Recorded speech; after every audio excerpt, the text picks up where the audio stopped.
casinha bem fechadinha, era uma casinha bem fechadinha. Abre a janelinha para o sol entrar, abre a janelinha para o sol entrar. Perto da casa tem uma árvore, perto da casa tem uma árvore, e os passarinhos vivem nela sim, e os passarinhos vivem nela sim.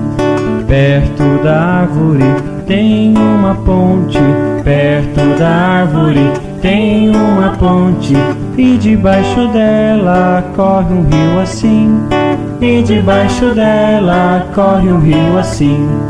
Dentro do rio estão os peixinhos, dentro do rio estão os peixinhos, que junto aos sapos fazem assim, que junto aos sapos fazem assim.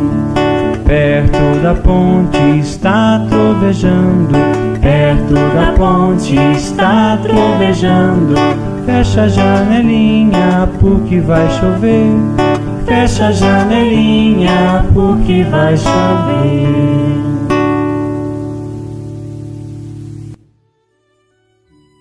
O verdadeiro amor nunca se desgasta. Quanto mais se dá, mais se tem. Essa linda frase está no livro do Pequeno Príncipe, de um autor francês chamado Antoine de Saint-Exupéry. Quando pensamos em sentimentos, a primeira palavra que vem em nossa mente é amor, não é mesmo? E será que estamos conseguindo lidar, expressar esse nosso sentimento, essa energia divina, poderosa, capaz de nos elevar, captar recursos para o nosso crescimento? Porque, como toda virtude, ela está latente também dentro de nós e precisamos desenvolvê-las. Quebrar barreiras, dificuldades que nos impedem de exercitar esse amor. Começamos pelas pequenas atitudes. Por exemplo, um cafuné na cabeça de alguém, um sorriso amigo, um abraço, uma palavra carinhosa, tipo: eu gosto muito de você. Que saudade!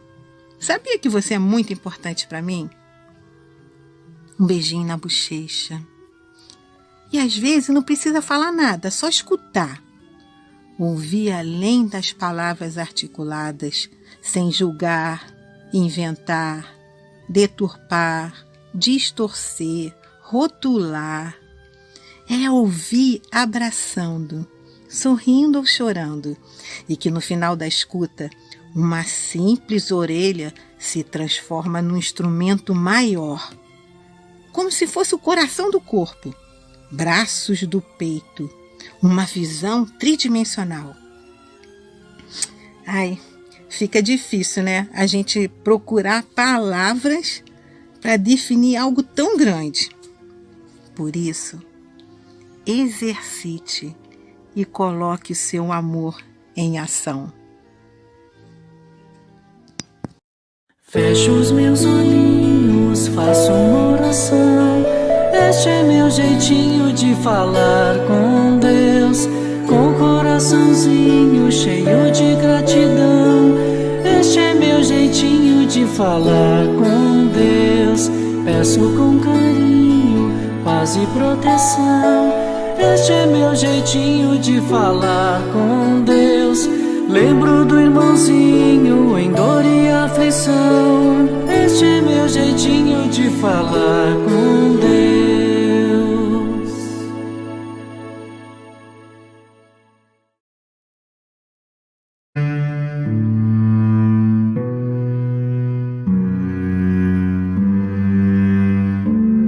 Vamos agora aquietar nossos corações para fazer a nossa prece inicial. Vamos pensar em um lugar bem bonito, pode ser uma praia, ou um lugar arborizado, escutando o som do canto dos pássaros, para pedir a Ti, Deus querido, nosso Pai, que abençoe este momento, que paramos um minutinho do nosso dia para mais um estudo da nossa evangelização. Que possamos, Senhor, estar atentos e com o coração aberto a todos os ensinamentos que cheguem através desta aula, para que possamos aprender e florescer aonde o Senhor nos colocou. Muito obrigada, Deus. Abençoe a todos nós, as nossas famílias, os nossos amigos. E muito obrigada mais uma vez por esta oportunidade. Que assim seja, graças a Deus.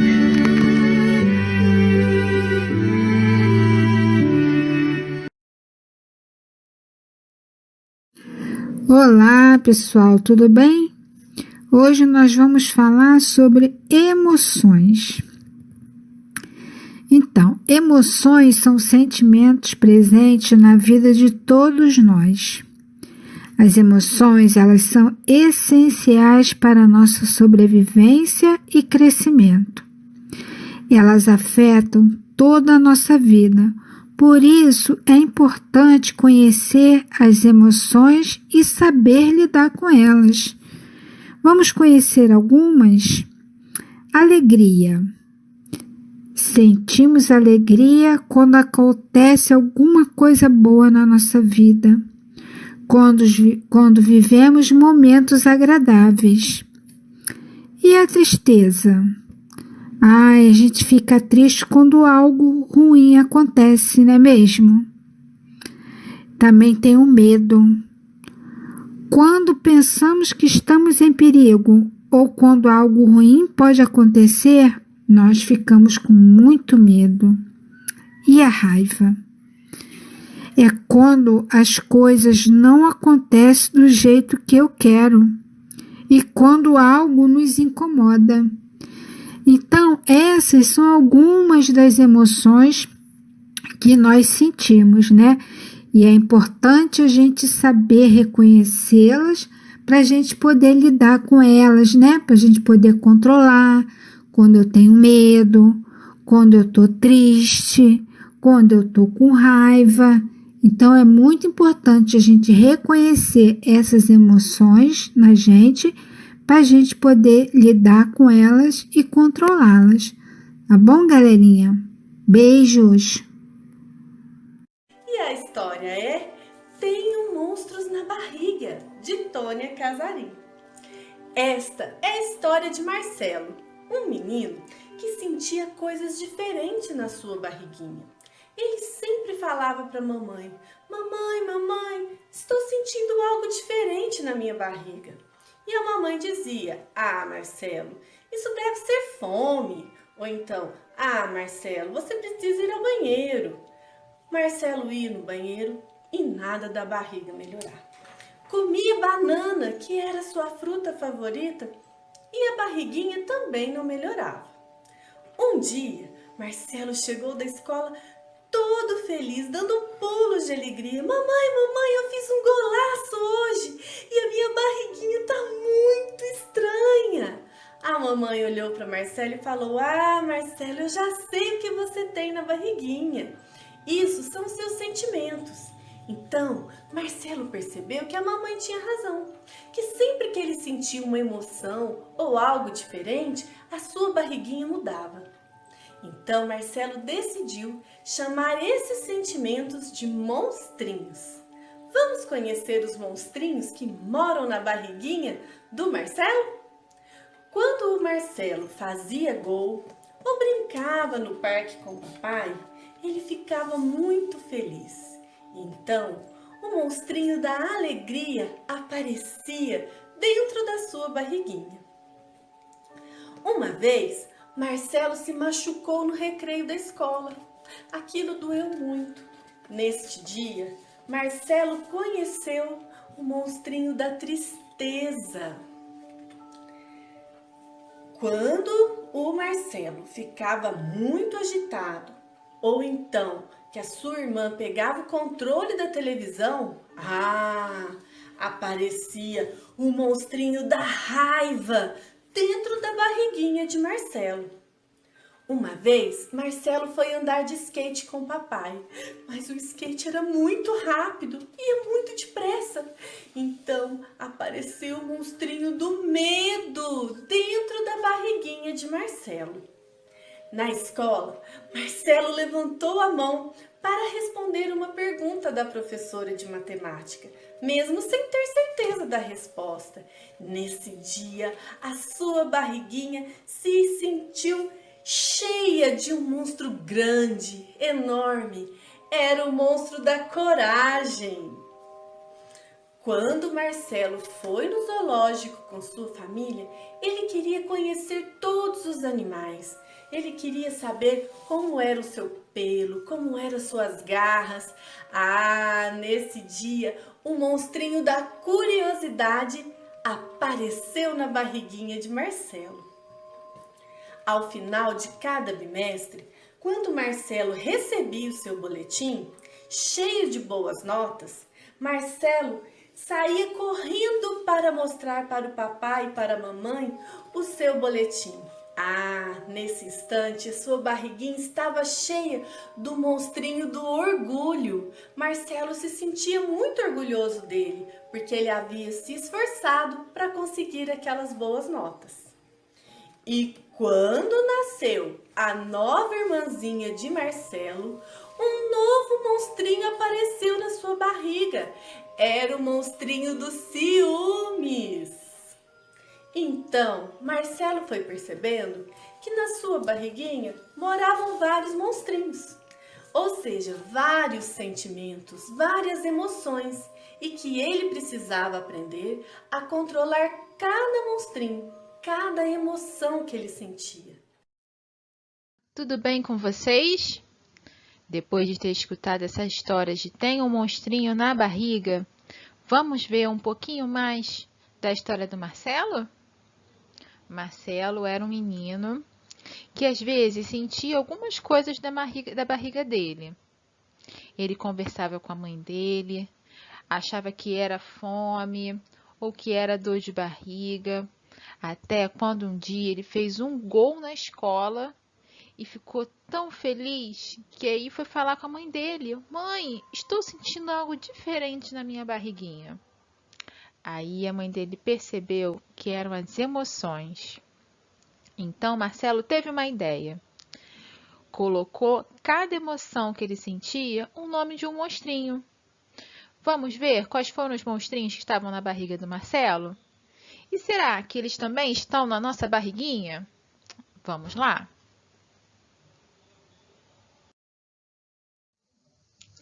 Esse primeiro monstro, de sorriso largo, bem aberto, é o monstro da alegria.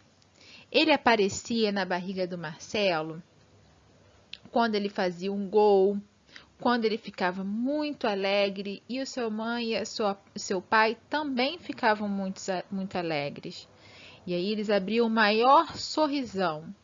Quando ele tinha esse monstrinho na barriga, Marcelo ficava muito agitado, não parava de pular e sorria o tempo todo. Então, o que acontece na vida da gente que a gente tem esse monstrinho dentro da nossa barriga? Que a gente fica alegre, com essa vontade de sorrir, de abraçar, de pular, de extravasar energia. Esse é o monstro da alegria. Esse outro monstrinho que também fica na barriga do Marcelo era o monstro da tristeza. Apareceu um certo dia na hora do recreio, quando Marcelo se machucou. Esse monstrinho da tristeza também aparecia quando o melhor amigo dele não emprestava o brinquedo que ele queria. E aí, quando esse monstrinho aparecia, ele tinha uma vontade de chorar e ficava triste. Os ombros dele ficavam caídos, a sua cabeça baixa e a boca igual a de um sapo. Esse era o monstrinho da tristeza. Então, quando aparece o monstrinho da tristeza na barriguinha de vocês? Esse outro monstro que aparecia na barriga do Marcelo era o monstro da raiva. Ficava agitado e ele aparecia quando a sua irmã mudava o canal de televisão quando ele estava assistindo. Ele também sentia raiva quando queria contar para os seus pais como estava o seu dia, mas nenhum deles parecia escutar. E aí ele ficava raivoso, com vontade de gritar e queria mostrar para todo mundo o tamanho da sua força. Quando ficava com raiva, geralmente mordia os lábios e fazia uma cara assustadora, igual esse monstro está fazendo, levantando os braços e mostrando essa cara assustadora pra gente. E esse outro monstro na barriga do Marcelo? Esse era o monstro do medo. Apareceu em um certo domingo ensolarado. O Marcelo foi aprender a andar de skate com o pai dele e achou o skate muito rápido, e aí ele ficou com medo. Aparecia esse monstro também quando ele queria se refrescar na água da praia, e o mar estava com muitas ondas enormes. E ele reparou, quando as pessoas ficavam com medo, geralmente deixam de tentar e não aprendem coisas novas. As pessoas com medo ficam paralisadas, igual uma estátua. E o que deixam vocês com medo? Vocês têm medo de escuro? Medo de barata? Medo de ficar sozinho? Sentir medo é normal. Todo mundo sente medo de alguma coisa. Mas como o Marcelo não contou pra gente na história, o medo paralisa a gente, deixa igual uma estátua e não faz com que a gente aprenda coisas novas. Por isso que quando a gente sentir medo, a gente precisa de um outro monstrinho para combater esse medo. Vamos ver qual é? Esse é o monstro da coragem.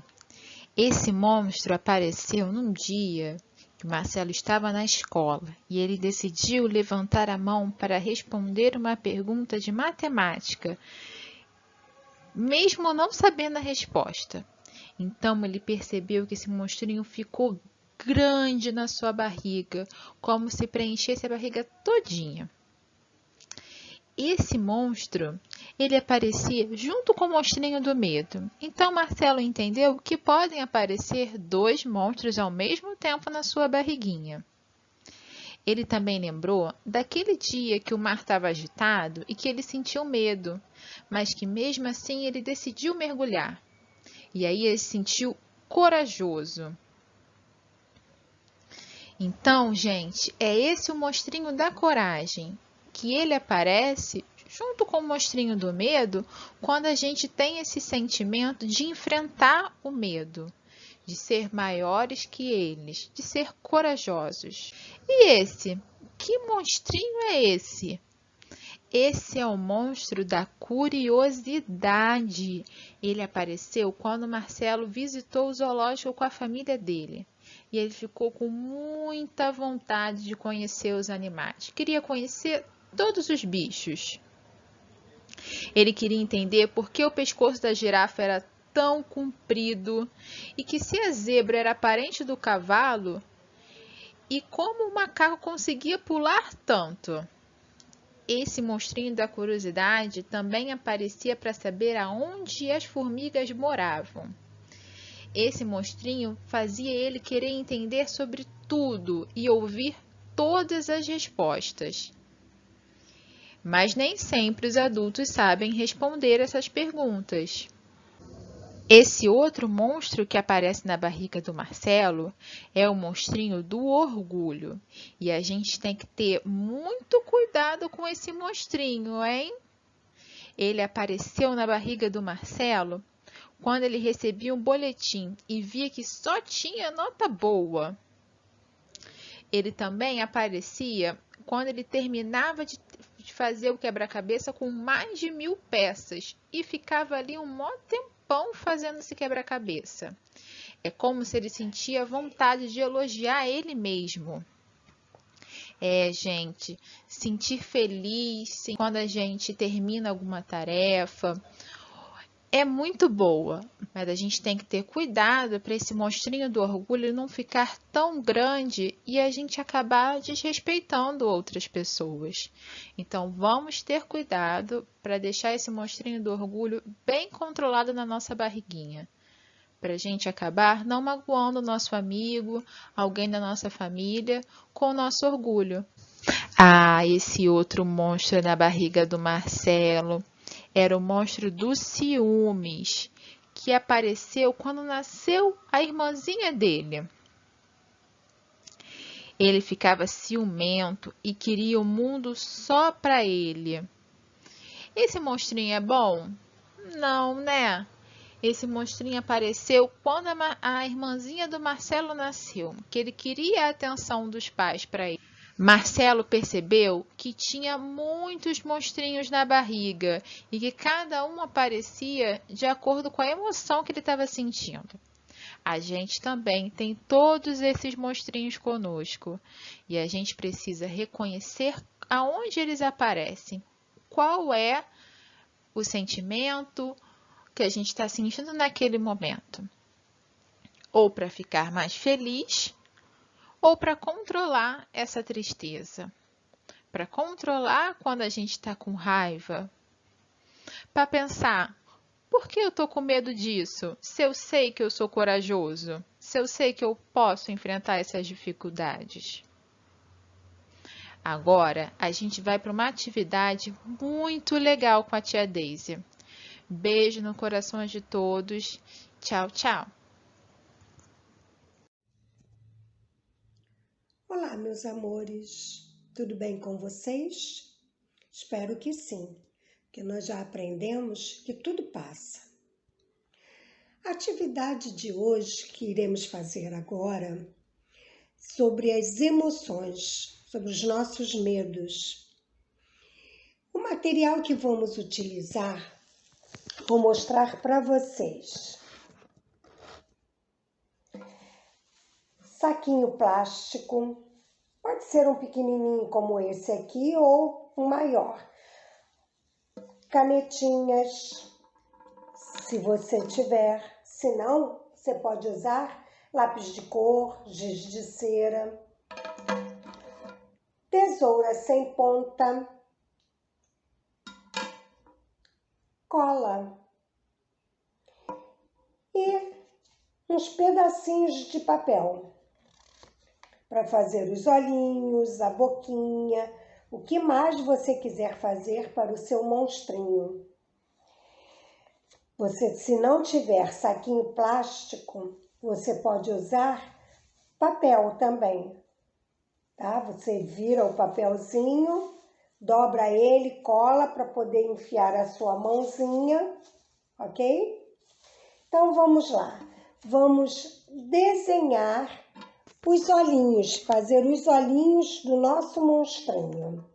Você vai fazer os olhinhos do jeito que você quiser, que afinal o monstrinho é seu. Cada um faz do jeito que quer. Depois eu vou mostrar um modelo que eu fiz para vocês terem uma noção melhor. Fiz os olhinhos. Agora eu vou fazer a boca do jeito que eu quero, porque afinal o monstrinho é meu, os dentinhos dele, porque nós estaremos falando sobre as nossas emoções. Vamos pensar sobre o que a gente pensa. Tá vendo? Aqui é a boquinha, agora eu vou recortar do jeito que eu quero.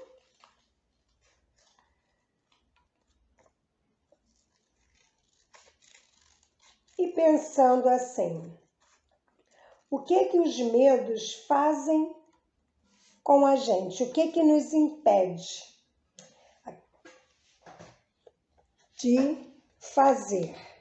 Nós temos que pensar sobre isso, porque afinal de contas a vida não para. Os medos são as nossas emoções que nós precisamos trabalhar. Vamos colar aqui.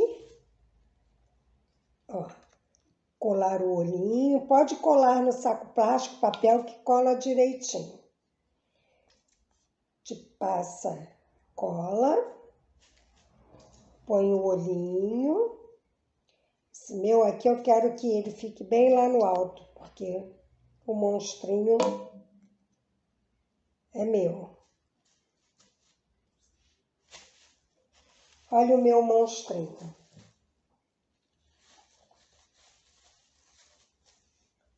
E agora é só brincar.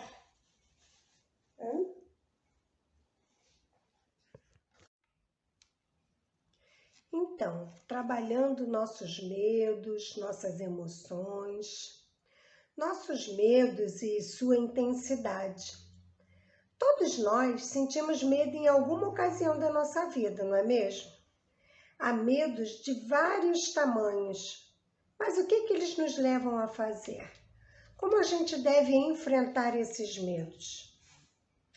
Digo uma coisa para vocês, a fé nos ajuda a diminuir os nossos medos.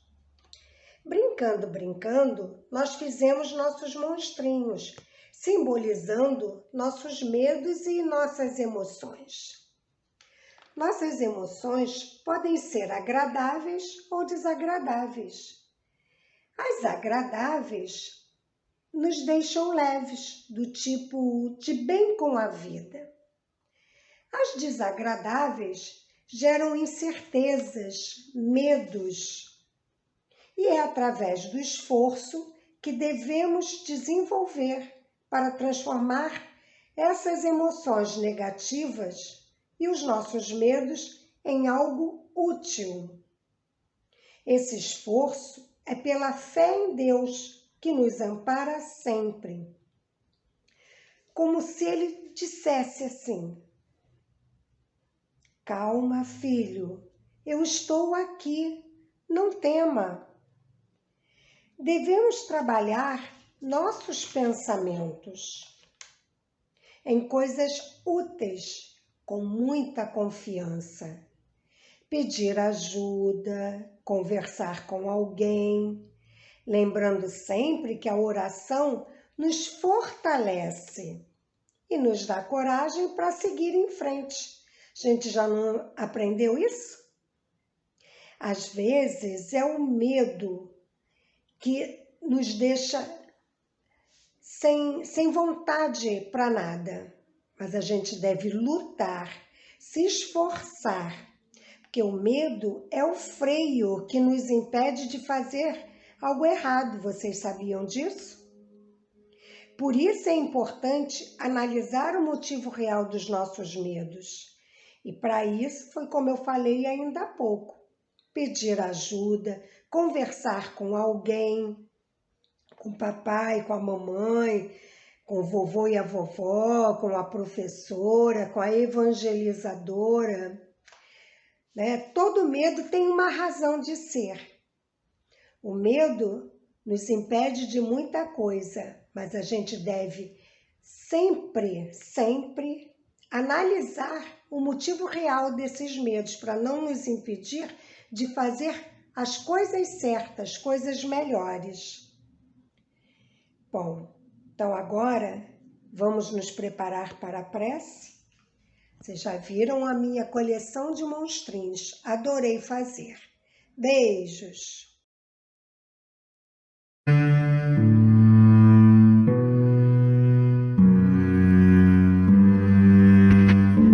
Então assim, terminando o nosso momento do GEAL de hoje, a nossa evangelização, nós pensamos em Jesus e agradecemos.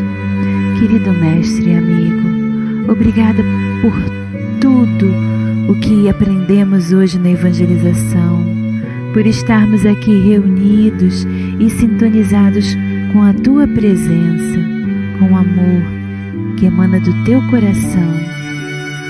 Fica conosco, Jesus, agora e sempre, graças a Deus.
No alto da montanha, com o povo a escutar, falava Jesus de amor, verdades vão ficar.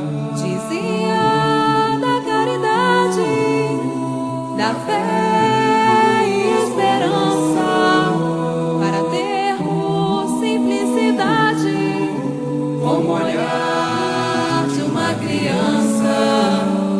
Olhem os lírios, olhem os pássaros voar. Como se pode amar sem a fé a nos guiar? Quando Deus céu estiver sem estrelas e os teus olhos a chorar,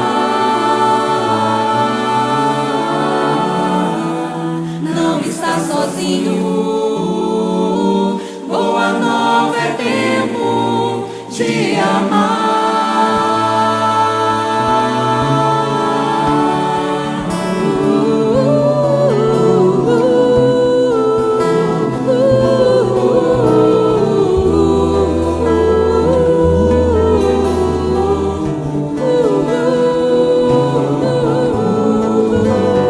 Olhem os lírios, olhem os pássaros voar.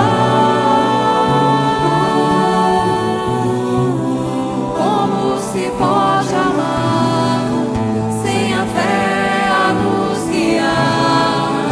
Quando teu céu estiver sem estrelas e os teus olhos a chorar, não está sozinho. Boa nova é tempo de amar.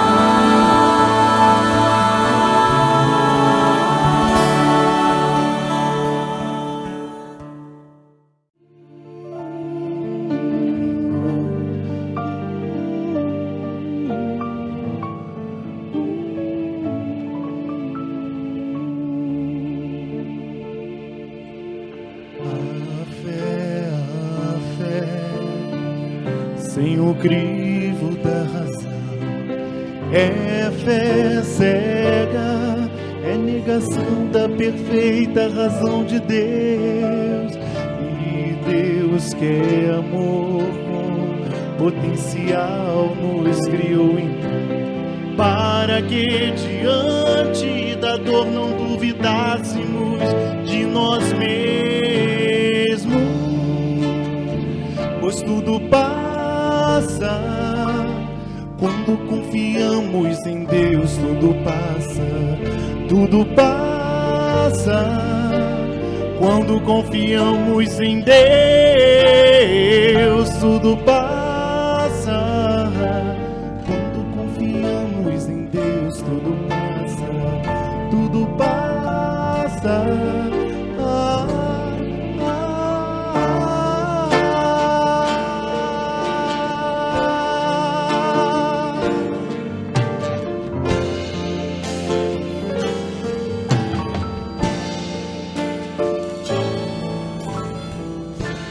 Fé que não obra no campo da vida, é como figueira seca, sem frutos render.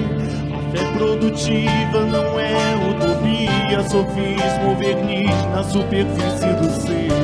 Ela desperta, enche dos nós, o homem precisa para o bem conhecer. Ela é paciente, pois sabe que a alma não finda com a morte. Que começa a crescer, amadurecer, até entender que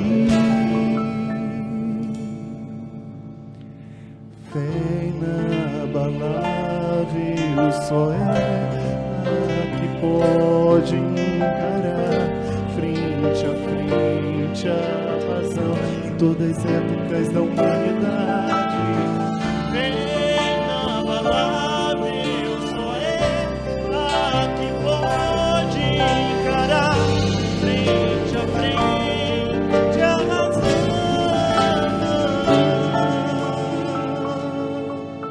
Cante comigo, né? A fé,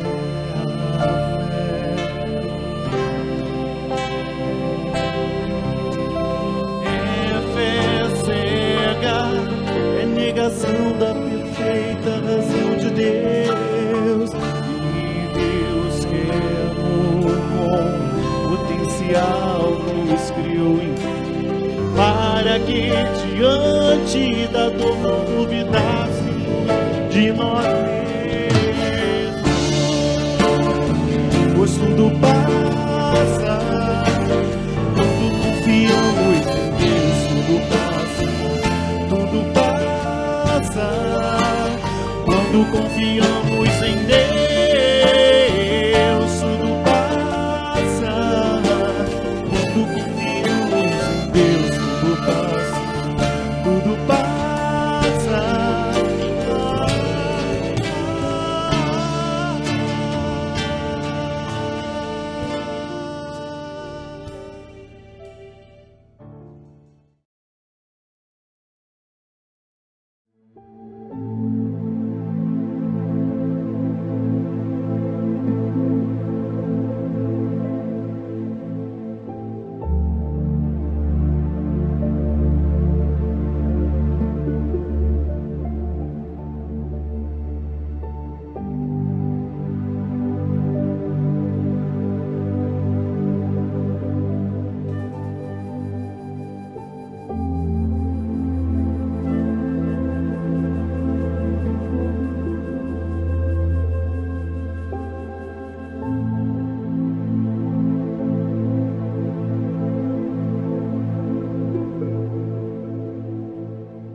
Boa noite, irmãos queridos.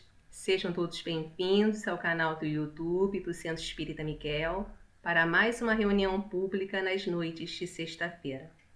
Que nossos corações sejam envolvidos pelas vibrações de amor e paz do nosso querido amigo Jesus e que juntos possamos refletir em torno dos seus ensinamentos. Meu nome é Mônica Lima e vamos para o roteiro da noite de hoje. A página de abertura é com o companheiro Marcos Pedim. E hoje, última sexta-feira do mês, dia de palestra, dia de recebermos convidados. E a convidada de hoje é a trabalhadora da nossa casa, é a Inês Maria. E o tema de sua palestra são duas parábolas. A parábola do grão de mostarda e a parábola do fermento. Parábolas que nos trazem muitas reflexões. Que tenhamos todos uma boa noite. Fiquem com Deus.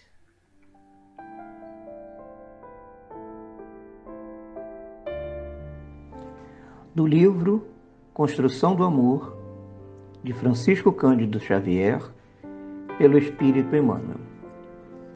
A semente de mostarda. Se tiverdes fé do tamanho de um grão de mostarda, assim falou o Senhor. Importante indagar por que não teria o Mestre recorrido a outros símbolos.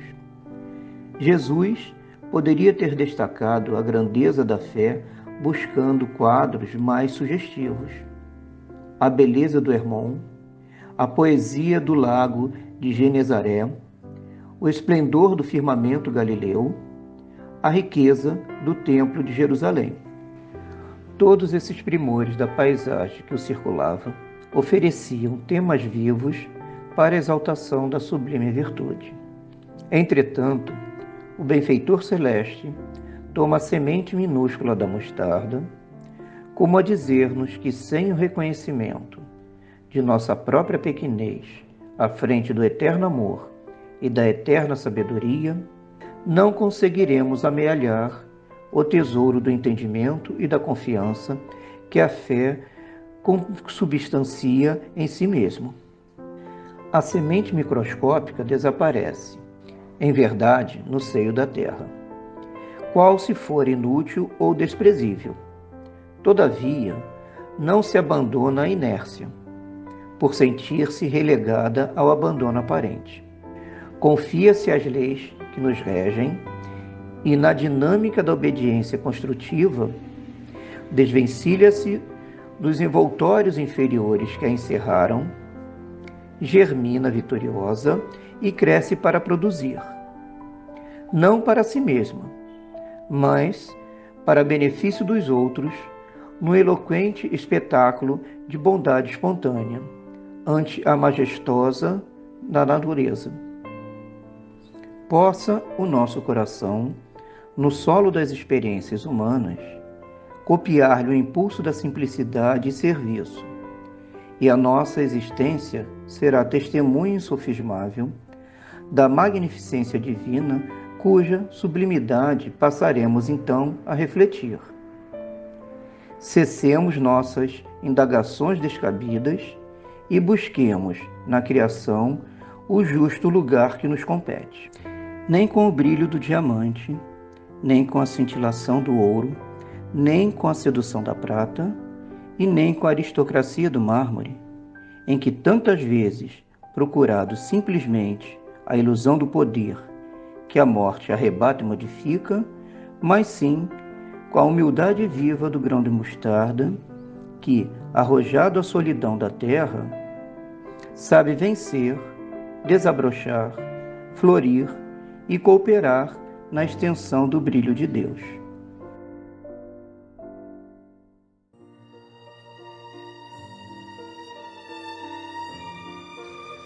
Vamos, nesse momento, elevar nossos pensamentos, esquecer nossas preocupações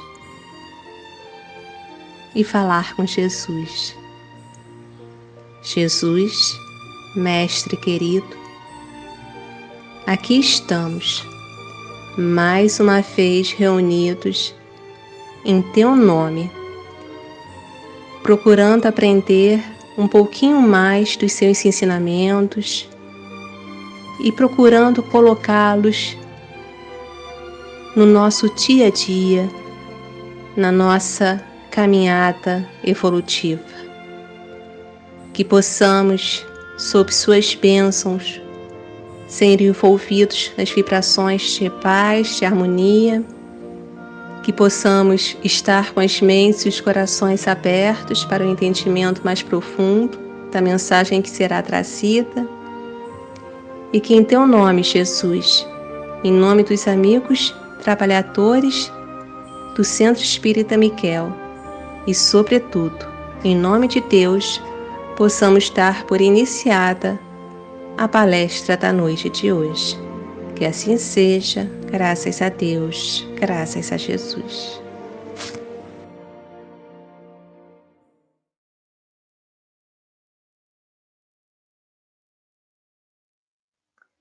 Olá, irmãos, boa noite. Me chamo Inês Maria, sou uma trabalhadora da casa e venho trazer o estudo dessa noite. O nosso tema é a parábola do grão de mostarda e do fermento. São duas parábolas bem curtinhas, mas com um grande potencial de ensinamento trazidas por Jesus, e nós vamos então desenvolver nessa reflexão, né, fazer também uma associação com esse crescimento que nos traz essas parábolas com o nosso também crescimento espiritual. Vamos lá? Então vamos falar do grão de mostarda. Olha só o tamanho desse grão, minúsculo, né? Por essa foto a gente imagina, nós que já tivemos a oportunidade de ter contato com um grão de mostarda, a gente vai ver que é menorzinho do que uma cabeça de alfinete, né? Então, essa semente acabou servindo por 2 vezes, né, de comparação nesses ensinos de Jesus através de parábolas. A primeira vez, Jesus compara com a fé, e está lá em Mateus 17, 20. E depois ele compara com o reino dos céus. Então, tanto o evangelista Mateus e Marcos e Lucas também vão trazer esse tema de hoje para a gente, né? A comparação do tamanho do grão com o reino dos céus. Na questão que fala sobre a fé, nós temos em Mateus aquele versículo que diz: E Jesus lhe disse que por causa da vossa pouca fé, né? Porque em verdade vos digo que se tivesses fé como um grão de mostarda, dirias a esse monte, passa daqui para colar, e haveria de passar, e nada vos seria impossível. Porque os espíritos questionam Jesus por que eles não conseguem fazer os mesmos feitos que Jesus fez. E aí Jesus explica para ele que se trata da questão da fé, né? Que é a confiança, que é o autodomínio de um conhecimento, de uma potência que se tem e que vai ser utilizada em um evento, né? Em um ato, em uma ação. E aqui, quando a gente está falando da questão de se tivesses fé como um grão de mostarda, a referência aqui não se trata de ser mais ou menos, mas a gente não está falando aqui de quantidade, a gente está falando aqui de qualidade, né? Porque em se tratando de fé, mesmo que seja pequena, mas robusta e firme, né? Ela é uma fé poderosa, é uma fé que realiza feitos, né? Porque estamos totalmente envolvidos, né? Emocionalmente, energeticamente, fazendo uso de uma vontade profunda para realizar uma ação. Então, isso tem a sua potência, né? Isso vai se realizar, porque nós estamos muito envolvidos e estamos também crentes que aquilo vai se dar a contento. Então, essa comparação do grão de mostarda vem falar dessa potência, né? Como um grão de mostarda, porque apesar de pequeno, o grão de mostarda leva em si um potencial enorme, que é o que a gente vai falar mais na frente, né? Quando se trata, por exemplo, da comparação com o reino dos céus. Então, nós vamos encontrar referência também, reino dos céus, reino de Deus, mas Jesus falava sobre o reino dos céus e sobre o reino de Deus nessas parábolas. Então, vamos lá. A parábola diz assim: o reino dos céus é semelhante a um grão de mostarda, que um homem tomou e lançou no seu campo, o qual grão é, na verdade, a menor de todas as sementes, mas depois de crescida é a maior das hortaliças e se faz árvore, de tal modo que as árvores do céu vêm pousar em seus ramos. Então, Jesus conta essa parábola e faz essa associação do tamanho da semente ao reino dos céus, né? Então, vamos analisar um pouco os elementos dessa parábola, que nós dissemos ainda há pouco, que é uma história com elementos conhecidos. Nesta parábola, nós temos o reino dos céus, né? Que o povo ouvia falar, apesar deles entenderem como um lugar circunscrito, como um lugar concreto que existe em algum lugar, mas é uma coisa que eles conheciam, algo que eles discutiam, almejavam. Então, Jesus trouxe essa ideia, o reino dos céus, para eles, né? E trouxe também o grão de mostarda. Então, mostarda era uma planta conhecida e sua semente também era conhecida, porque inclusive era utilizada para fazer os condimentos, né? E a mostarda era também uma hortaliça comum na sua alimentação. Essa mostarda que nós estamos falando aqui não é a mostarda que conhecemos nessa espécie mais rasteira, né? Porque tem vários tipos, mas é de uma outra forma que consegue crescer, né? Então hoje sabemos que existe a mostarda negra, que tem um nome científico de Brassica nigra. Então e que cresce. Essa sim, ela vira um arbusto que pode ter de 2 até 5 metros. Então, provavelmente, naquela época estava se tratando dessa mostarda, né? Um pé mais robusto, maior, capaz até de abrigar os pássaros em seus galhos, que vai falar, a parábola fala sobre isso, né? E tem também o elemento campo, né? Onde vai se desenvolver, né, essas sementes, onde essas sementes vão crescer. Então, são elementos também do cotidiano daquele povo, que era agricultor. Campo, semente, ou das coisas do reino que eles ouviam falar, né? E que para eles fazia todo sentido, né? Aquela pregação com essa comparação com coisas que eles já conheciam, né? Então, para a gente compreender melhor, vamos dividir um pouquinho, né, essa história, que aí a gente vai conversando. À medida que a gente vai dividindo, eu também vou ampliando um pouco mais para a gente refletir. Então, vamos começar assim, ó. O reino dos céus é semelhante a um grão de mostarda.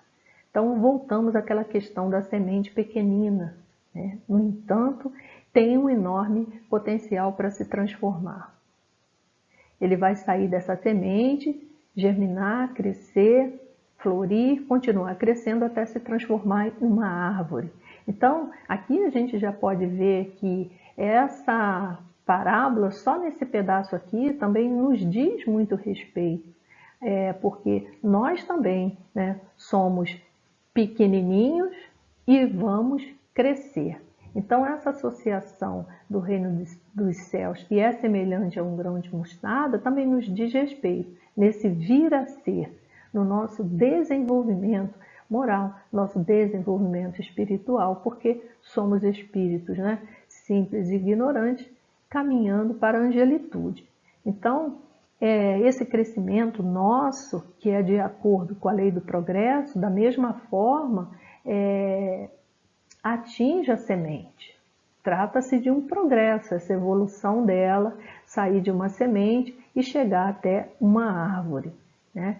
Para nós, esse potencial para crescer, nós também temos, né? E vamos falar um pouco disso, porque nós somos um espírito imortal que vamos aprendendo, né, aos poucos para chegar nessa perfeição, né? Nessa perfeição relativa. Então, como o espírito é perfectível, é uma questão de tempo que todos vamos chegar e atingir esse objetivo. E nele, no espírito, ele também traz esse germe, né, para o seu aperfeiçoamento, para o seu crescimento espiritual. Porque aqui nós estamos falando de uma semente que tem o potencial de fazer-nos crescer, né, nos iluminarmos. Esse que é o significado dessa palavra para nós, né? Aos poucos, nós também de pequeninos, de pouca compreensão, vamos ampliando nossa compreensão e vamos nos modificando, nos transformando até chegar lá na frente, no seu estado de desenvolvimento moral e intelectual pleno, né? Saímos da ignorância e vamos chegando à angelitude, tal qual o crescimento do grão de mostarda. É importante a gente pensar nisso, né? Porque nós não estamos aqui aprendendo e crescendo o tempo todo, né? Então, a gente tem que lembrar que a lei do progresso está agindo, né?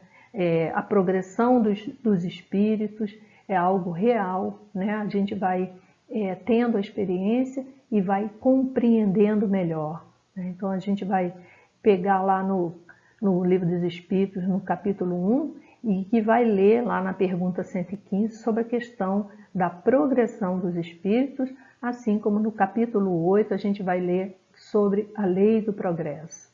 Então não ficamos parados, nós vamos avançando porque temos em nós esse germe divino, né? Esse potencial de crescimento latente, né? Nós vamos fazer um trabalho para a gente poder crescer mais e melhor, com qualidade. Aqui no Livro dos Espíritos, na pergunta 76, os Espíritos dizem, né, que fomos criados simples e ignorantes, porém nós somos os seres inteligentes da criação. Então, se somos inteligentes, nós vamos aprendendo e nós vamos crescendo. Nós vamos nos tornando melhores, né? Tanto em compreensão quanto em moralidade. Então, todos nós fomos criados assim, simples e ignorantes, quer dizer, desconhecendo, né, sobre as leis de Deus, desconhecendo sobre os potenciais que trazemos, e a cada um Deus foi dando uma missão com o fim de esclarecê-los, com o fim de fazê-los chegar à perfeição, uns mais devagar, outros mais rapidamente, mas todos chegaremos, né? Então, o crescimento é progressivo. Esse crescimento se dá a partir de um pequeno começo, né? Todos nós que chegamos à nossa casa espírita, nós tínhamos uma compreensão e hoje nós temos muito mais, né? E a nossa casa também nos oferece muitas oportunidades de crescimento através dos estudos, né, das reflexões e através também do trabalho que ela nos oferece. Então, essa perfeição, ela vem pelo conhecimento dessas verdades, né? Porque a partir do momento que nós conhecemos, destrinchamos, refletimos, debatemos, né, a compreensão da lei de Deus se amplia, né? E, obviamente, nós pegamos esses ensinamentos e vamos também utilizando em nós. Então, por que é tão importante para a gente conhecer a lei de Deus e também a lei de amor que Jesus veio complementar na lei de Deus? Porque nós nos aproximamos mais de Deus, porque nós nos espiritualizamos mais a partir desses ensinamentos, a partir da utilização desses ensinamentos em nossas ações. Então, Deus nos permitiu chegarmos a essa perfeição. Então, cabe a nós fazermos o esforço, né, para ir cada vez mais se aproximando dele, né? Então, apesar dessa simplicidade e desse desconhecimento, nós trazemos também em nossa consciência esse germe, essa centelha divina, né? Isso está lá no Livro dos Espíritos, capítulo 1, nos caracteres da lei natural. Na pergunta 621, trazemos em germe, né, essa lei dentro de nós. E a compreensão dela vem com o tempo, com o estudo, com a nossa moralidade, né, com as reencarnações que passamos para aprender. Aqui no slide eu trouxe um trecho de um texto de Leon Denis, que está lá no capítulo 20 do livro O Problema do Ser, do Destino e da Dor, que ele nos esclarece que é na vida íntima, no desabrochar de nossas potências, de nossas faculdades, de nossas virtudes, que está o manancial de felicidades futuras. Então aqui ele já está dizendo que está o quê? Dentro de nós. Está ao nosso alcance. Algo que podemos utilizar para alavancar o nosso progresso, né? Então, ele nos orienta quanto a isso. Está lá guardado as suas faculdades. O seu potencial está lá de crescimento, né? Então, são potenciais ilimitados. contidos ali, guardados em germe, esperando, né, para ser explorado por nós.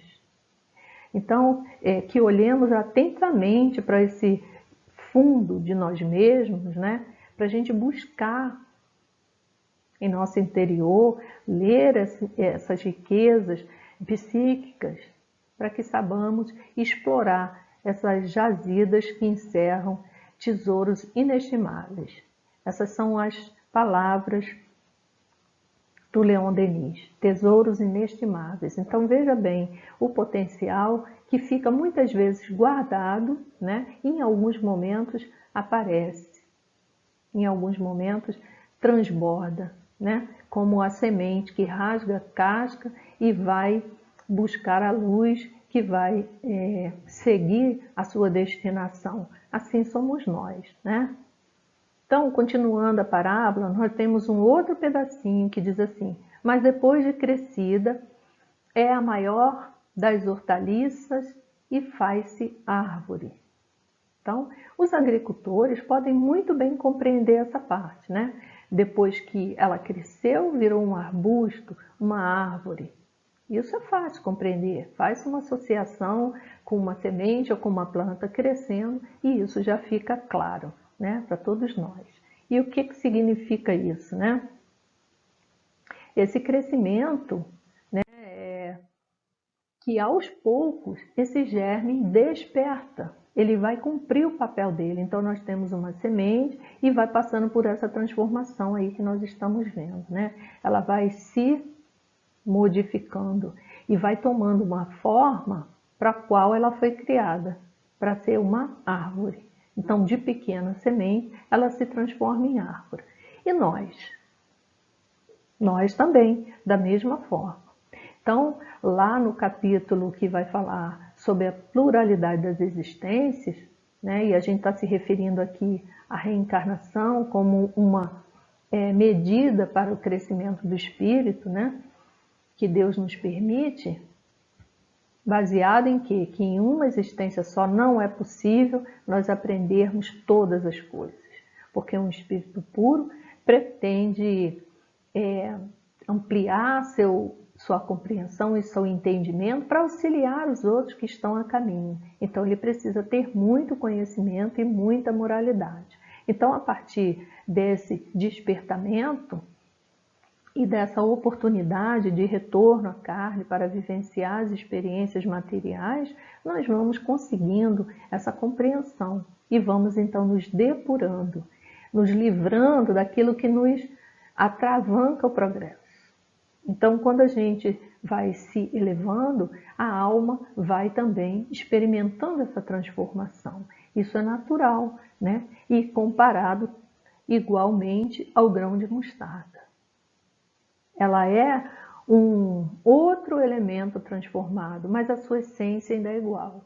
Então essa árvore, quando ficar frondosa, vai liberar também muitas sementes, e em cada semente o seu potencial. Isso é muito lindo, né? Comparado com as ações do ser humano, as possibilidades do ser humano, né? Que ele muitas vezes não conhece. Não conhece.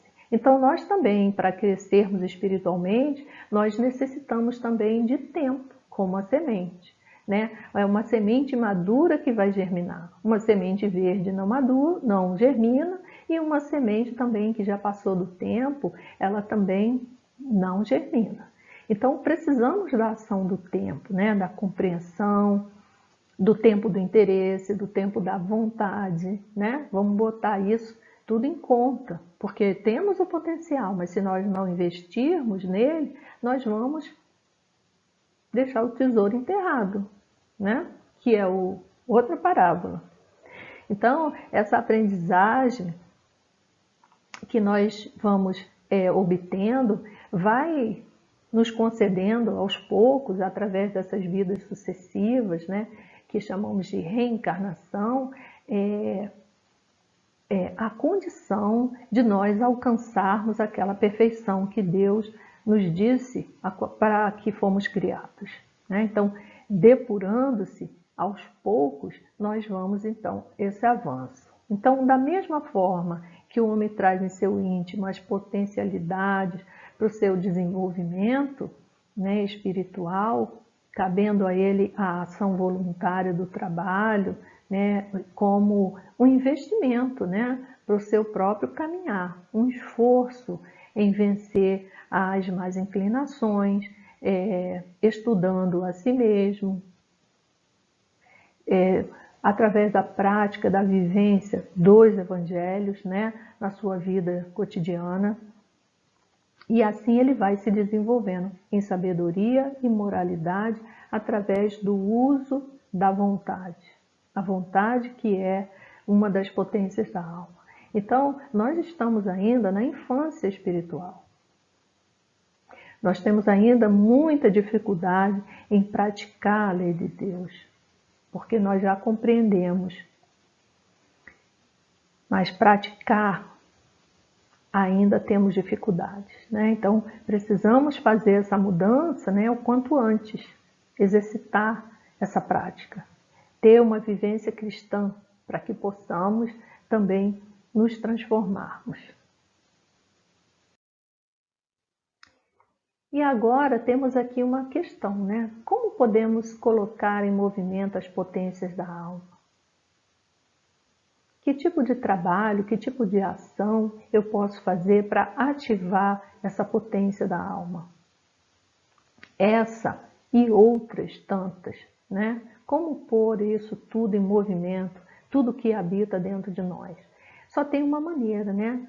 O autoconhecimento. A partir do autoconhecimento, do autodescobrimento sobre essas potências é que a gente vai poder utilizar, canalizar, né? Muitas nós vamos ter que aditivar, outras nós já tem demais, nós vamos poder doar.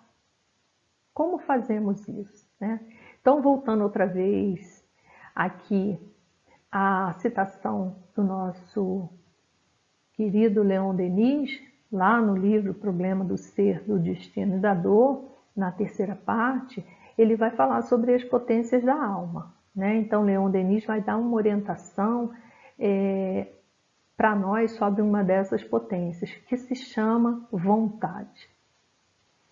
A vontade, na verdade, é a mola mestra do universo, porque a partir dela nós vamos realizar coisas, né, que até nós duvidamos. Muitas vezes nós dizemos, mas como é que eu fiz isso? Eu não sei, né? Porque você estava envolvido, cheio de vontade, cheio de fé que você iria conseguir o feito e consegue. Então, Leon Denis vai dizer para a gente que ela é uma das potências da alma e que é uma poderosa rede de forças, de energias ocultas por nós. Olha isso, gente, uma rede de forças, né? Então, os usos persistentes, tenazes, dessa faculdade, a vontade, quer dizer, a insistência, né? O uso com profundidade dessa potência, ela é soberana, né? E vai nos permitir nos modificar a nossa natureza, pode nos fazer vencer todos os obstáculos, pode nos fazer dominar a matéria, a doença e a morte. Olha que potência! Tudo isso à vontade. Mas sabemos disso, né? Porque quanta coisa nós conseguimos postergar utilizando a vontade. Vamos dizer, uma doença. Então nós vamos nos envolvendo, compreendendo, investindo, aceitando o tratamento, tentando novas tecnologias e assim vamos postergando a nossa saúde. Quantas vezes, né, nós acreditamos que não somos capazes de realizar alguma coisa e insistimos e persistimos e aí lá na frente a gente viu que conseguiu sim, porque dentro de si havia aquela certeza. Então, através da vontade, que é um trabalho, né, que nós damos para o espírito, é a vontade firme de realizar alguma coisa. Então, todos os reforços que nós temos de aditivar a vontade, né, que é o trabalho, que é a autoavaliação, que é a prece, que é a perseverança, que é a confiança em Deus, né, vai fazer com que a gente consiga vencer aquela demanda, a gente vai conseguir realizar um objetivo. Então, essa vontade é algo que precisa ser exercitada.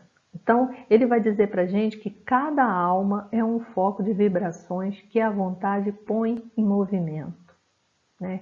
E que a sociedade é um agrupamento de vontades que, quando estão unidas e concentradas no mesmo fito, isto é, no mesmo ideal, constitui um centro de forças irresistível.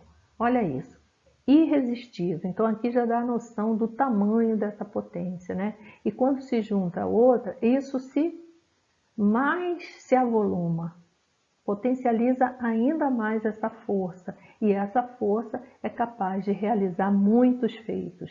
Então ele diz para a gente que as humanidades, elas são como focos ainda mais poderosos que vibram através da intensidade. E diz que pela educação e exercício da vontade, certos povos chegam a resultados que parecem prodígios. E nós vemos isso, né?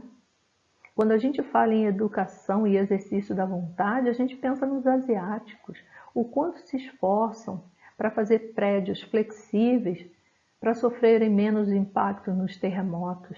Como são ágeis, como são dóceis, como são companheiros, fraternos, na hora de reconstruir cidades dizimadas pelos tsunamis. O quanto são fraternos, o quanto são respeitosos, muitas vezes, compartilhando suas refeições, priorizando os mais velhos, as crianças, para manter a sobrevivência.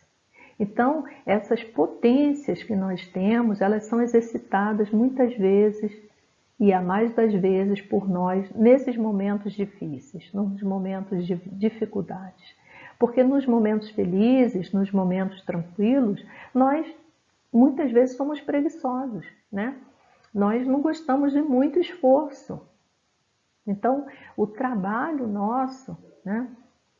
Imagina se a gente planta uma semente no campo, mas não tem o trabalho de limpar o campo, de regar o campo, de proteger do sol a semente que está plantada.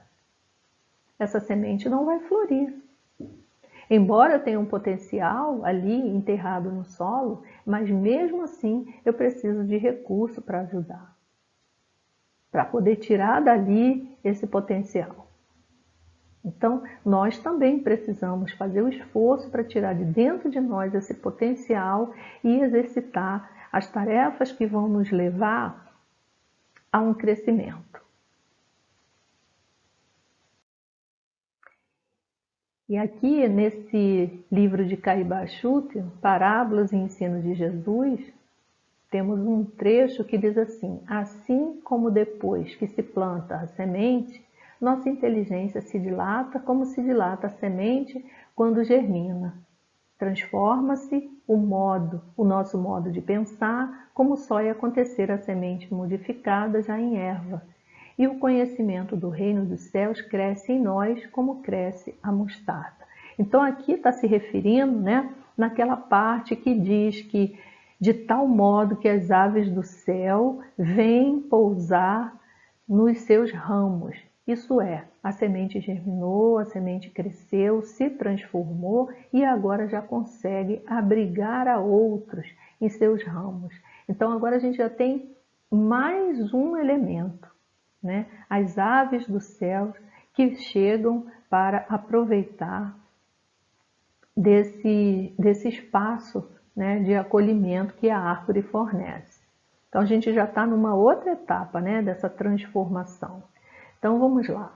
As aves dos céus nós podemos entender como são aquelas pessoas que nos procuram para receber uma orientação, para receber um cuidado, um carinho, né, para receber um esclarecimento e que nós já podemos oferecer os nossos frutos. Porque nós já possuímos a condição de auxiliar, né? Já desenvolvemos um pouco de compaixão, do desejo de ajudar, né? As intuições já são perceptíveis por nós, as inspirações divinas, né? Nós já temos mais fé, conseguimos, né, fazer preces, né, em momentos difíceis, envolver o nosso espaço com vibrações de amor, para poder realizar, né, um trabalho com Jesus para o próximo. Então, como nós já recebemos primeiro, né, as sementes, elas agora germinam, crescem e também oferecem seus frutos aos outros, né?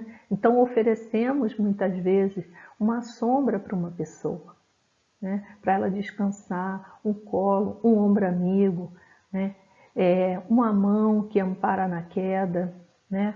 Muitas vezes é o silêncio fraterno, que nós precisamos apenas acolher o que o outro está trazendo para a gente, né? Sem julgamento, sem debate, apenas ouvir. Tão importante hoje em dia, né?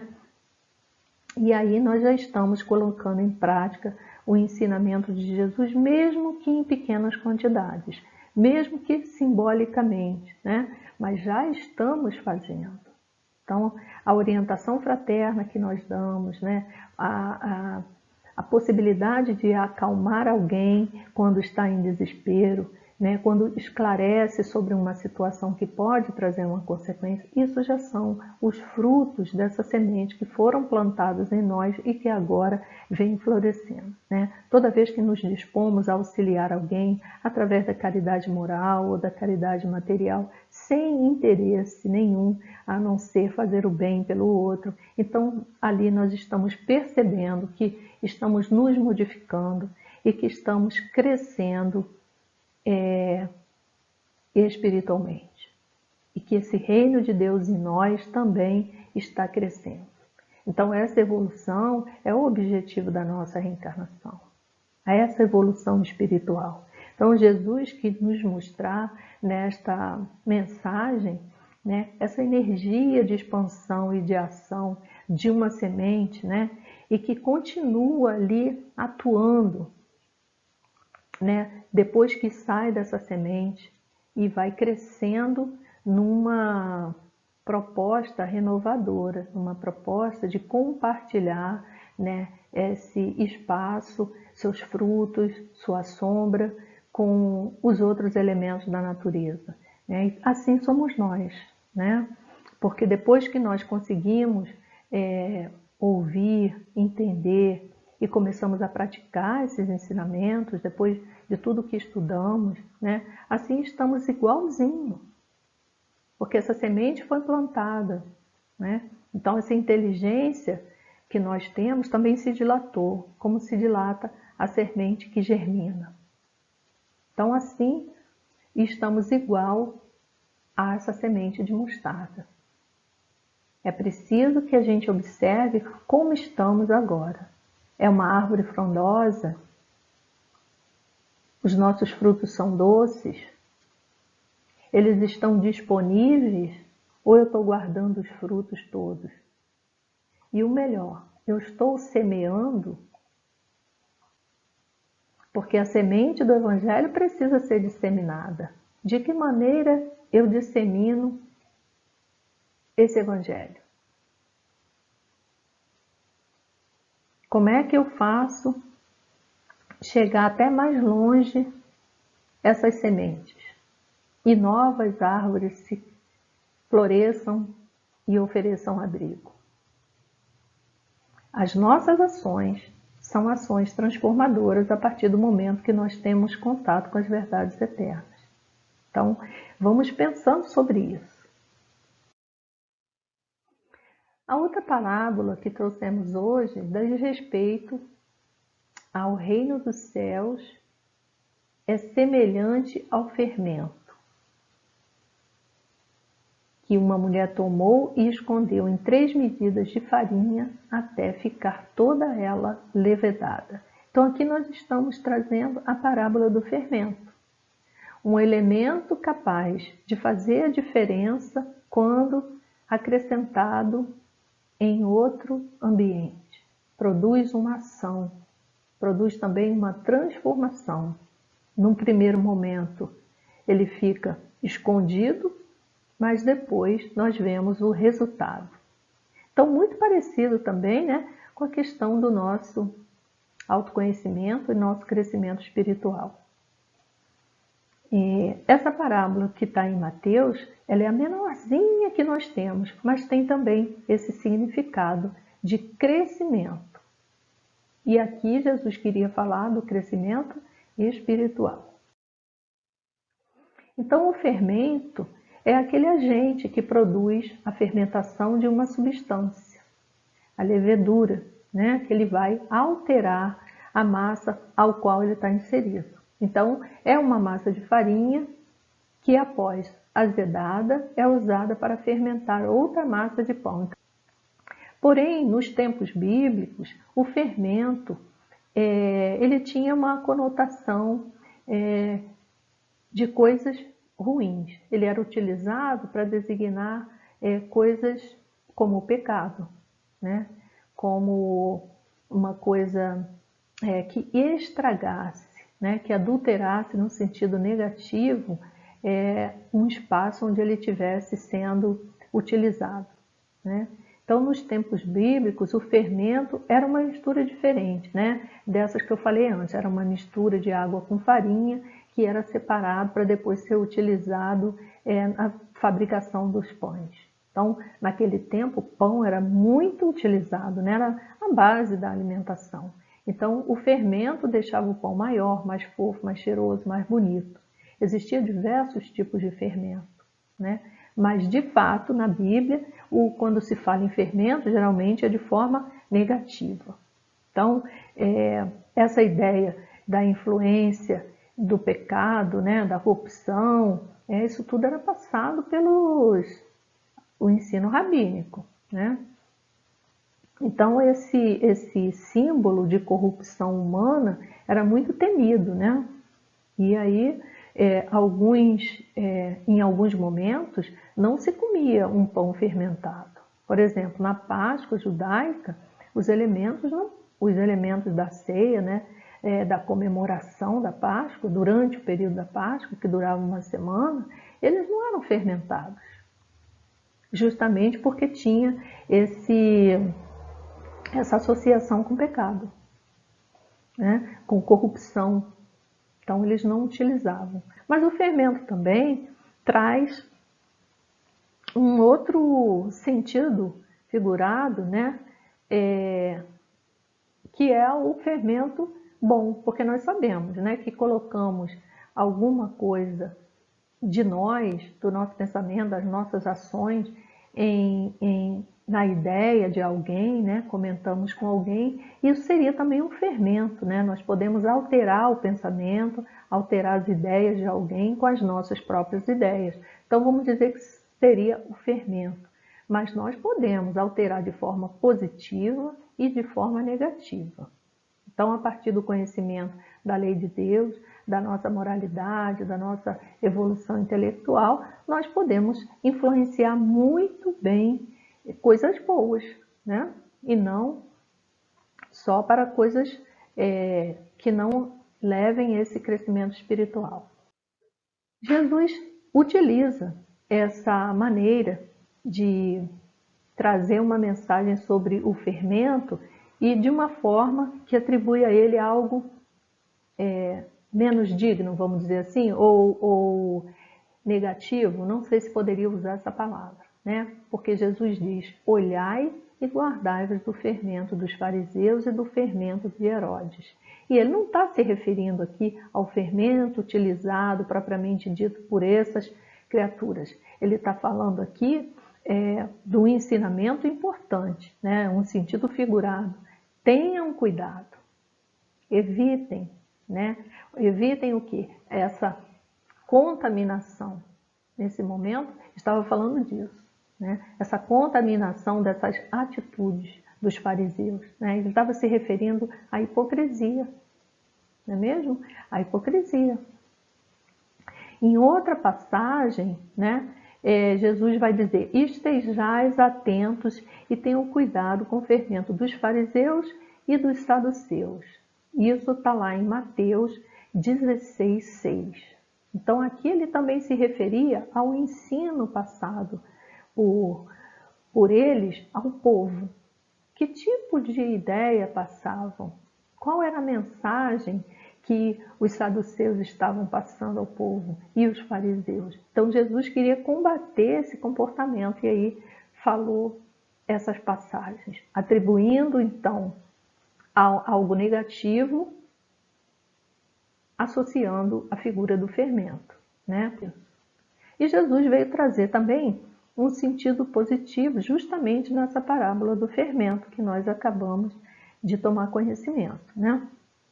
Ele aqui compara o aspecto invisível da ação do fermento e de seu crescimento com o reino de Deus. Da mesma forma, né, nós tomamos conhecimento das verdades eternas, nós estudamos um pouco mais e no início nós não vemos o resultado desse estudo. Aos poucos, né, progressivamente, nós vamos observando as citações que fazemos, os comportamentos modificados, né, nós vamos promovendo em nós essa transformação. É silenciosa, muitas vezes, né? Quando a gente se apercebe, a gente já está modificado.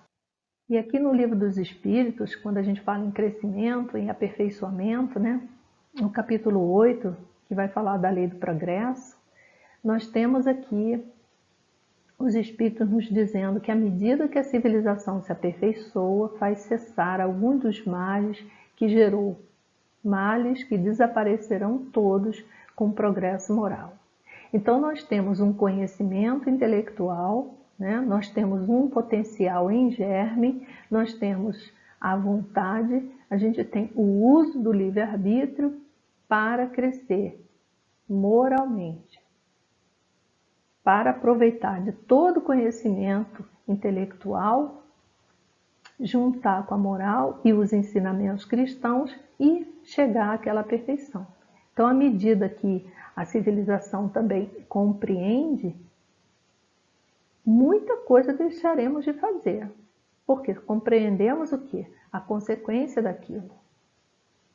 Quantas coisas nós já mudamos? Quantas coisas e quantas leis nós já modificamos por compreender, por defender interesses, por tentar igualar as condições da humanidade. Isso é progresso. Então, essa transformação intelectual e moral do espírito é uma atividade dinâmica. Ela não para e é indispensável ao nosso progresso. Somos todos chamados a conquistar e a consolidar esse aprendizado, né? Através do quê? Da nossa vivência evangélica, através do compartilhamento dessa experiência com o outro, né? Do ato de servir, da proposta de acolher, de amparar, de se elevar e principalmente de levar esperança e consolação através da Boa Nova. Todos nós que estamos aqui já conhecemos um pouquinho mais, né? Então, quando analisamos essas parábolas em conjunto, né, uma e outra, nós observamos que em ambas o reino de Deus dentro de nós tem um começo modesto, né? Mas grande é a sua transformação.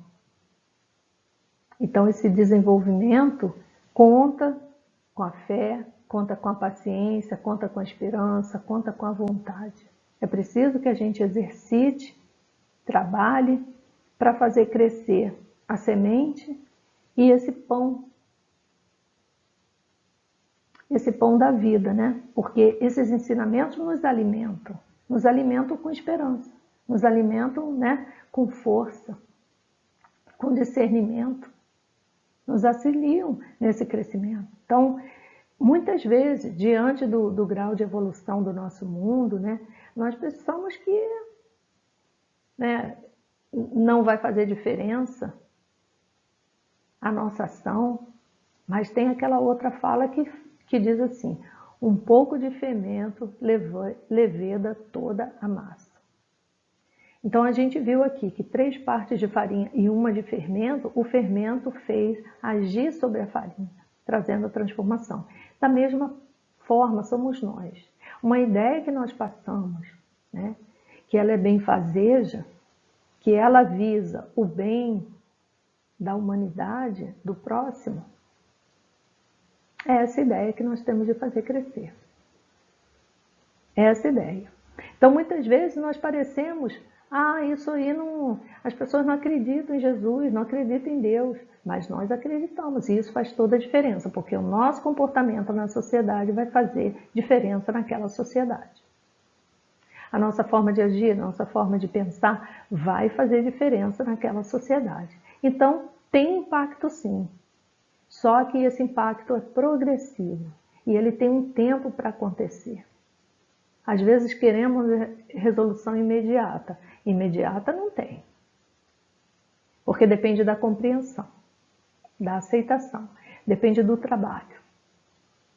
Mas aos poucos nós estamos caminhando. Aqui em João 8, 31 e 32, Jesus asseverou para os judeus que acreditavam nele que se eles permanecerem firmes na palavra, verdadeiramente serão seus discípulos. E principalmente conhecerão a verdade e a verdade vos libertará. Então essa passagem é importante para nós, né? Porque ele assevera que se permaneçamos firmes,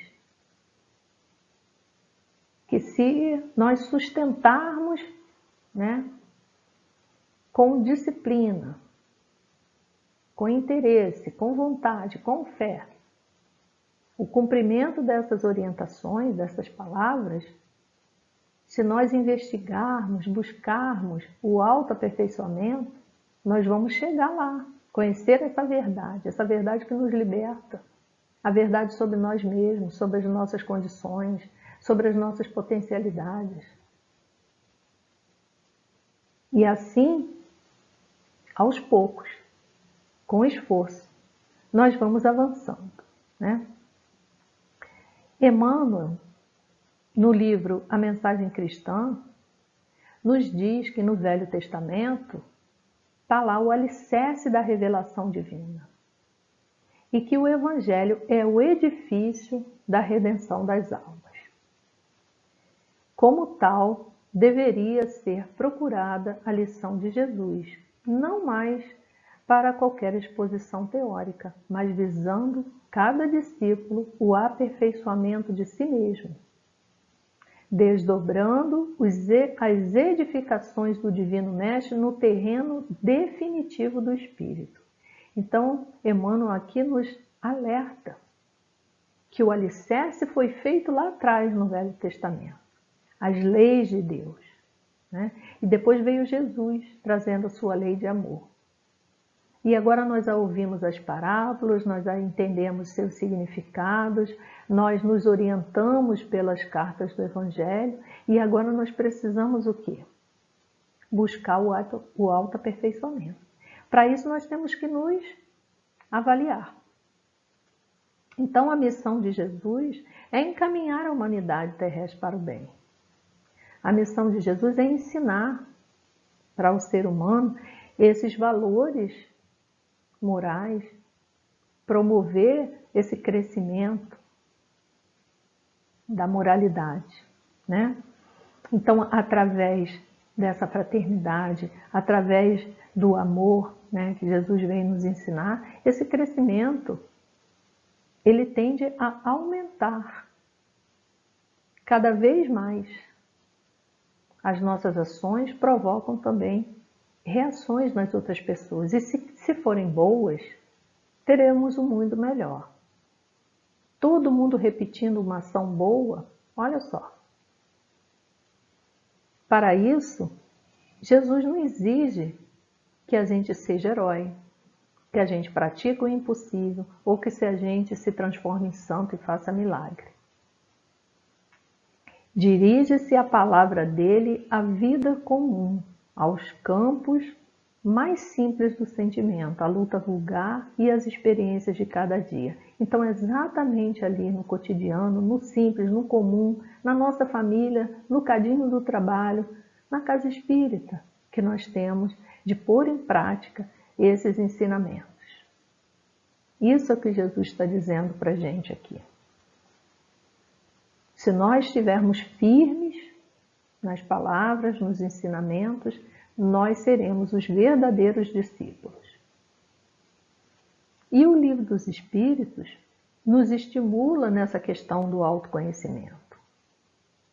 Então, nós vamos encontrar na 919 que a preocupação, né, dos pressupostos espirituais no sentido que a gente efetive essa transformação moral, quando ele sugere para a gente que nós devemos conhecer a nós mesmos.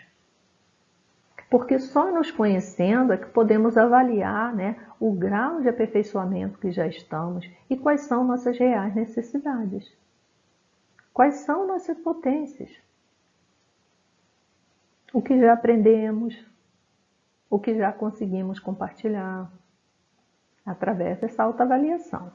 Então, assim, a doutrina espírita propõe a estruturação de um processo contínuo de conhecimento, mas também de crescimento, através da autoavaliação, com fins na melhoria continuada daquilo que somos, intelectual e moralmente, trazendo um significado real para o ser, que é a construção de si mesmo.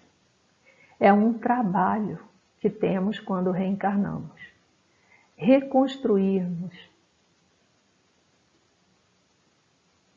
A reconstrução, através da autoavaliação, do autodescobrimento, da autoiluminação. Muito importante que façamos essa ação de nos avaliarmos. Ninguém precisa dizer, a gente percebe, né? Quais são os pontos que precisamos melhorar, quais são os pontos que precisam ser incentivados, quais são os pontos que precisam ser exterminados do nosso comportamento. Precisamos fazer um exercício que também é de autoamor, né?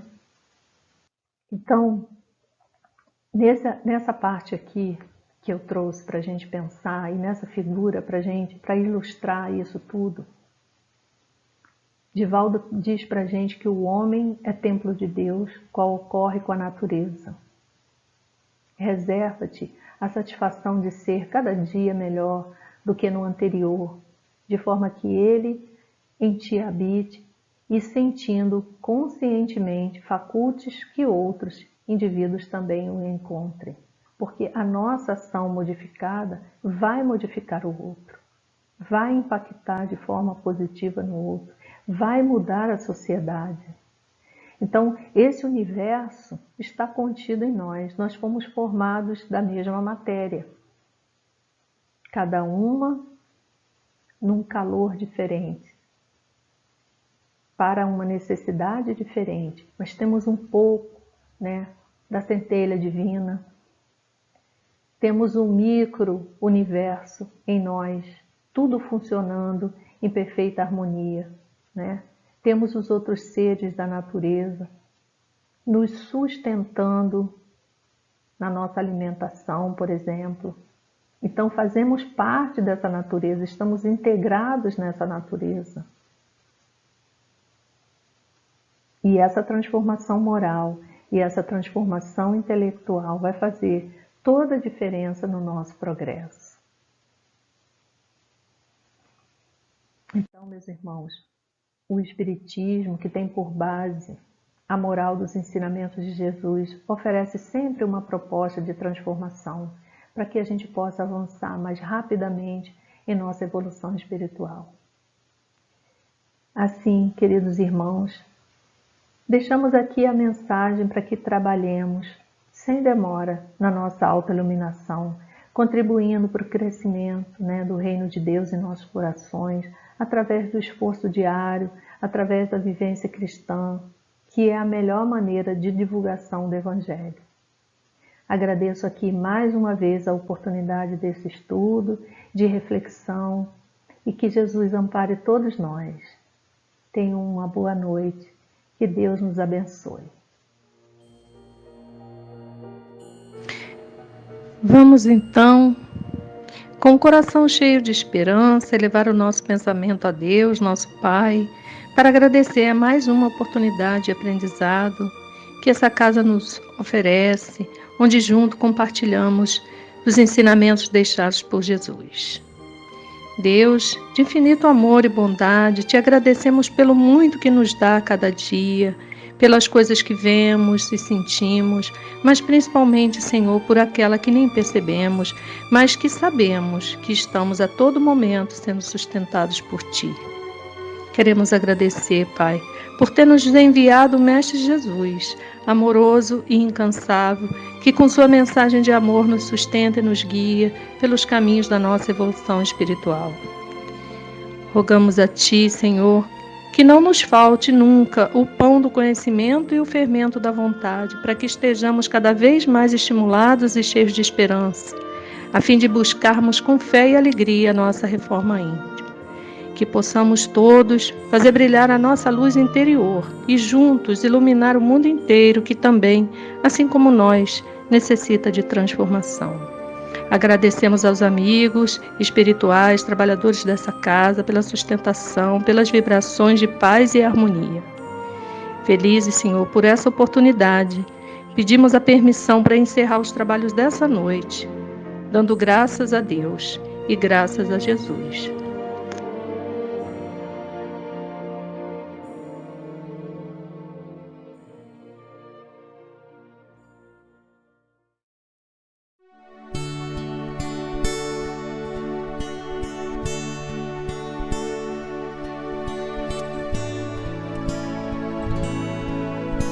A fé me fortalece, com você posso brilhar.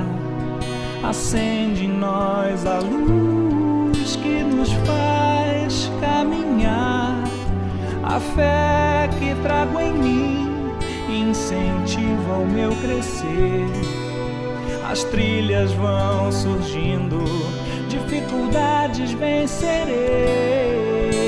A fé que trago em mim incentiva o meu crescer. As trilhas vão surgindo, dificuldades vencerei.